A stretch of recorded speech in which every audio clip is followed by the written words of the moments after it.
جس طرح قرآن میں اللہ فرماتے ہیں کہ والذین آمنوا اشد حبا للہ، اور وہ اللہ کی محبت میں ایمان والے بڑے شدید ہوتے ہیں۔ تو ان کی خلوص نیت یہ ہوتی ہے کہ ان کی وابستگی،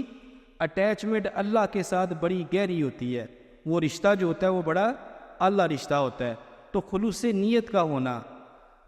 اللہ عباد اللہ مخلصین، کہ وہ اللہ کے مخلصین بندے ہوتے ہیں۔ دوسری علماء فرماتے ہیں کہ وہ تقوی کی خوبی سے متصف ہونا چاہیے، یعنی سراپا تقوی ہونا چاہیے، کہ وہ اللہ سے ڈرنے والا ہو، اللہ سے خوف کھانے والا ہو، اس کے اندر یہ صفت موجود ہو کہ اس کو ہر وقت خوف الہی کا ڈر ہو کہ اللہ اگر میں ایسے کام کروں گا جس سے تو نے منع فرمایا، اور ایسے کام جن کا تمہیں حکم فرمایا اگر نہیں کروں گا تو میری پکڑ ہوگی، تو وہ اللہ سے ڈرنے والا ہو۔ تو پھر فرمایا تیسرا اس کے اندر وصف یہ ہونا چاہیے کہ حسن خلق ہو اس کے اندر، انما بعثت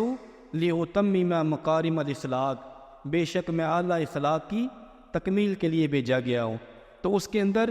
حسن خلق ہونا چاہیے، لوگوں کے ساتھ بات کرے تو اس میں ہمدردی ہونی چاہیے، اس کے اندر اس کا جو کردار ہے، اس کی جو ذات ہے، اس کی جو سیرت ہے، وہ سیرت محمدی جیسی دکھنی چاہیے، کہ جب وہ کسی سامنے کوئی بات کرے، گفتگو کرے،